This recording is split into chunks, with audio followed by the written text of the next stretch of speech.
नमस्कार, अरुणाचल समाचार में आपका स्वागत है। मैं हूं शोभा। आइए बुलेटिन में सबसे पहले देखते हैं मुख्य समाचार।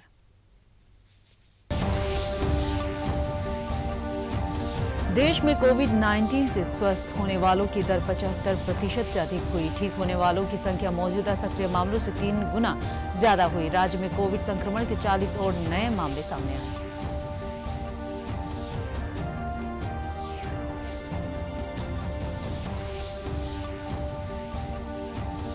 राजधानी ईटानगर में कुछ संगठनों द्वारा 27 और 28 अगस्त को बुलाए गए बंद के मद्देनजर सुरक्षा के लिए किए जा रहे व्यापक इंतजाम। पुलिस महानिदेशक आरपी उपाध्याय ने कहा कि कानून और व्यवस्था भंग करने की किसी को भी नहीं होगी अनुमति।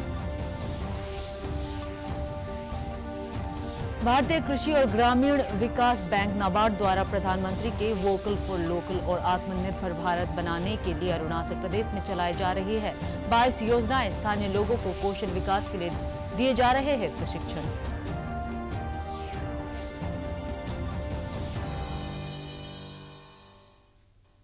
केंद्र सरकार ने आज कहा है कि देश में कोविड-19 मरीजों के स्वस्थ होने की दर बेहतर होकर 75.27% हो गई है। पिछले 24 घंटों में 57,469 मरीज स्वस्थ हुए।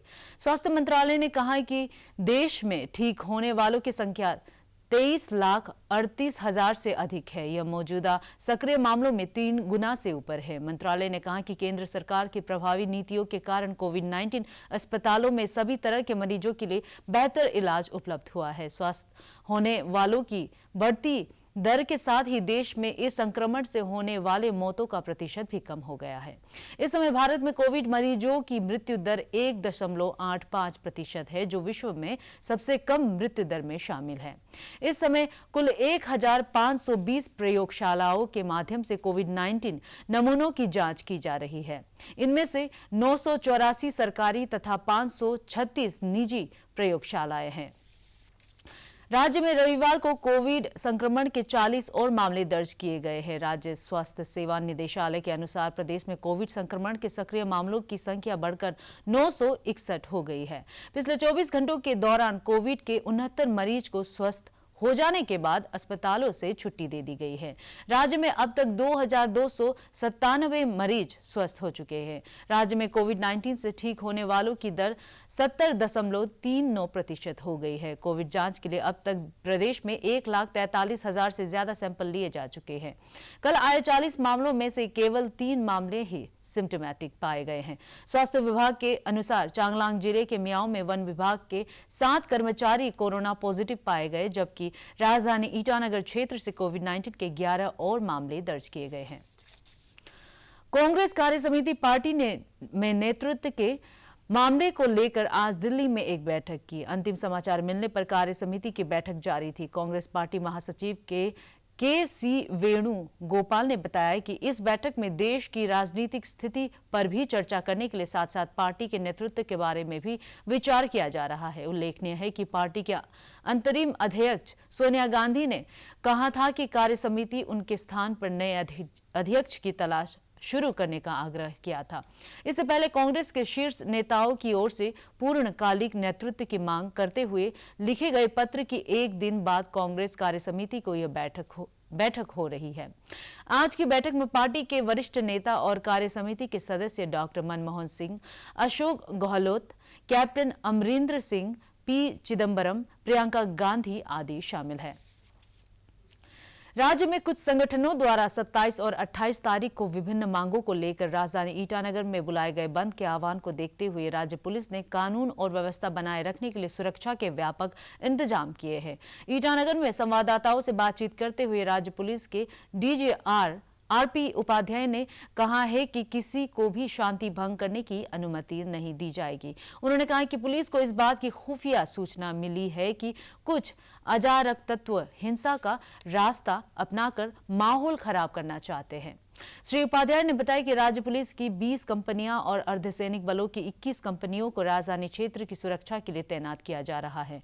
उन्होंने कहा कि पूरे राजधानी क्षेत्र को सुरक्षा के लिहाज से 5 जोन में बांटा गया है।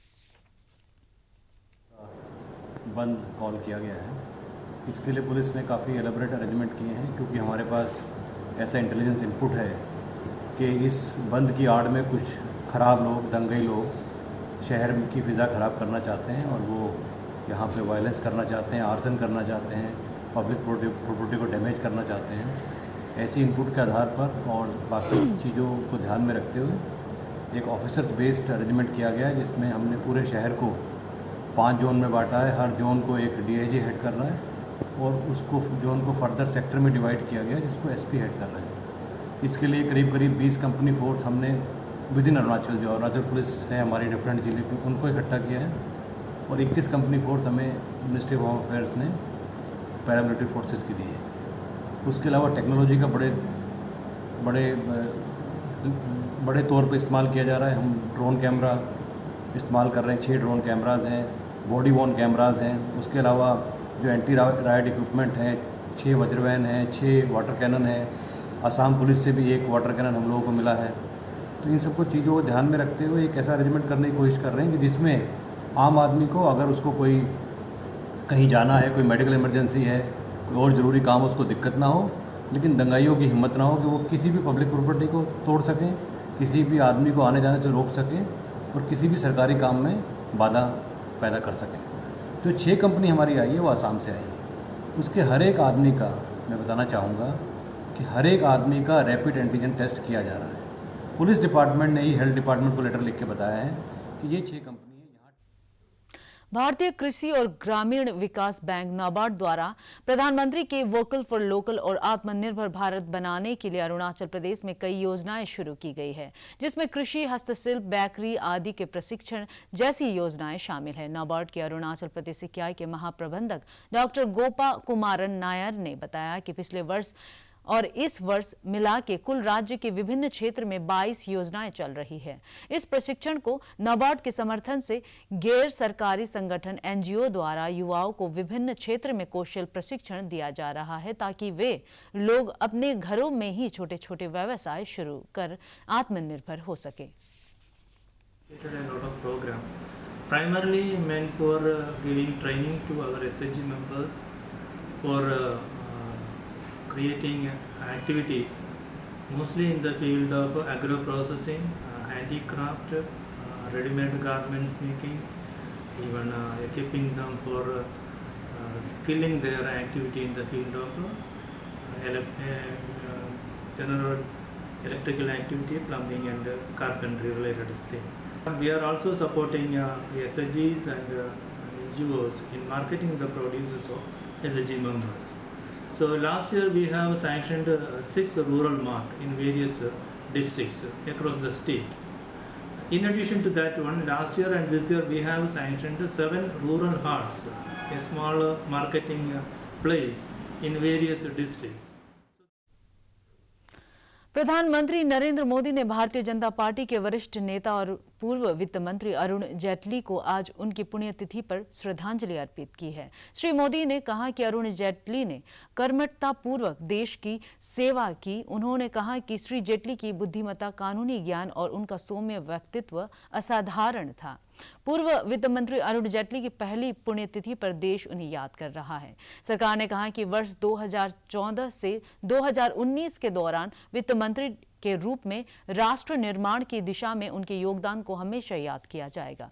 वित्त मंत्रालय के ट्वीट में माल और सेवा कर जीएसटी को लागू करने में उनके योगदान की सराहना की गई है। मंत्रालय ने कहा कि भारत में कर और सुधार के क्षेत्र में इस कदम को इतिहास में एक प्रमुख योगदान के रूप में याद किया जाएगा।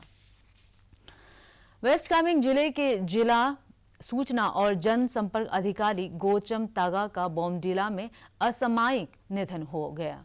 उनके निधन पर मुख्यमंत्री पेमा खांडू ने गहरा शोक प्रकट किया है। उन्होंने स्वर्गीय गोचम को एक ईमानदार और कर्तव्यनिष्ठा अधिकारी बताते हुए उनके परिजनों के प्रति संवेदना व्यक्त की है। श्री खांडू ने अपने एक ट्वीट में इस कठिन समय में उनके परिजनों को ईश्वर साहस और दृढ़ता प्रदान करे। उनके निधन पर विभिन्न मीडिया संगठनों ने भी गहरा शोक प्रकट करते हुए कहा है कि स्वर्गीय गोचम तागा अपने कार्य के प्रति समर्पण के लिए जाने जाते थे।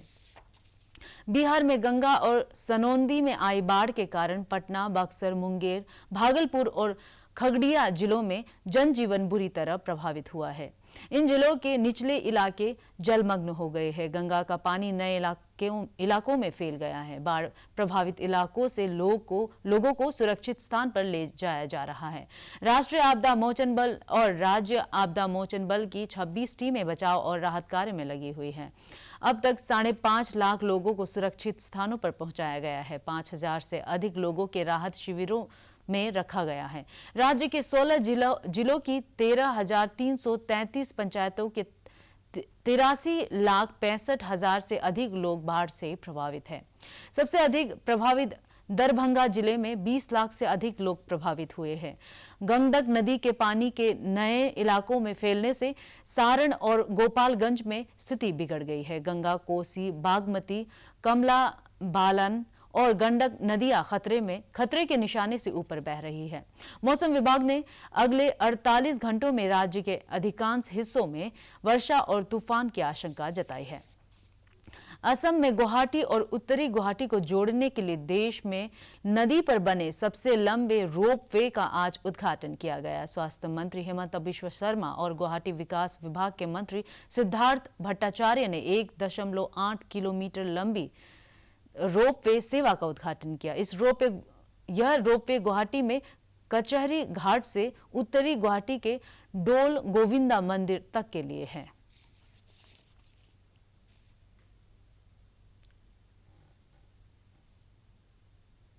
गुजरात में भी पिछले कई दिनों से लगातार हो रही बारिश के कारण सामान्य जनजीवन पूरी तरह से प्रभावित हुआ है, जबकि कई जिलों में जगह जगह जल भराव की खबरें मिली है। मौसम विभाग ने गुजरात सहित कई अन्य राज्यों में बारिश का अलर्ट जारी किया है। इस बीच राज्य के मुख्य सचिव ने स्थिति का जायजा लेने के लिए गांधीनगर में अधिकारियों के साथ एक आपातकालीन बैठक की। राज्य के सौराष्ट्र और कच्छ के इलाकों में भारी बारिश हो रही है और इस कारण कई जगह नदियां उफान पर है।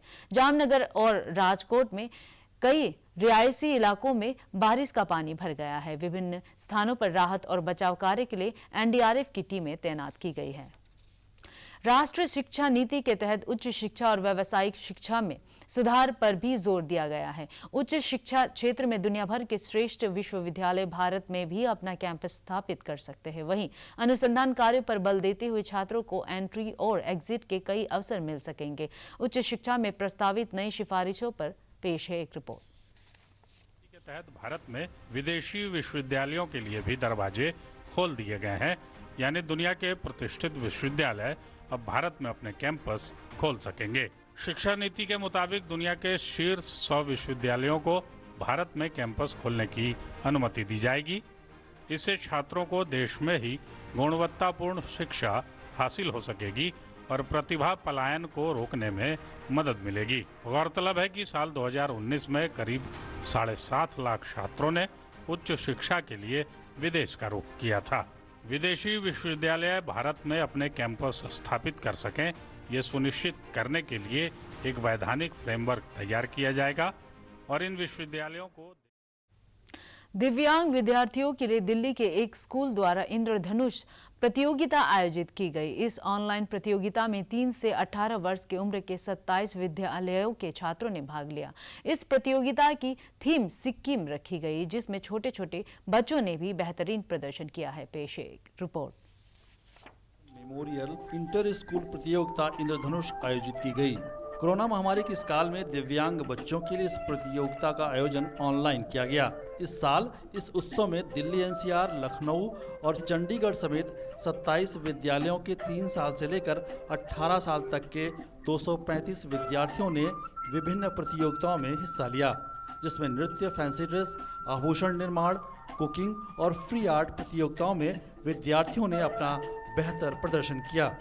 An online event is difficult as it is, but the scale at which our team has organized this event is impossible almost, and they have made it possible, just like the learning center team at Sanskriti School makes everything possible. इस साल उत्सव की theme Sikkim रखी गई, जिसके तहत नन्हे बच्चों ने सिक्किम की पारंपरिक वेशभूषा पहनकर फैंसी ड्रेस प्रतियोगिता में हिस्सा लिया। विद्यार्थियों ने तरह तरह के आभूषण बनाकर भी सभी का मन मोह लिया। हमारी योग्यता को पहचानो, सीखो इनको मानो। उत्सव के दौरान संस्कृति अरुणाचल समाचार के आज के अंक में इतना ही। हम कल फिर हाजिर होंगे अरुणाचल और देश दुनिया की खबरों के साथ। आप देखते रहिए अनुप्रभा। नमस्कार।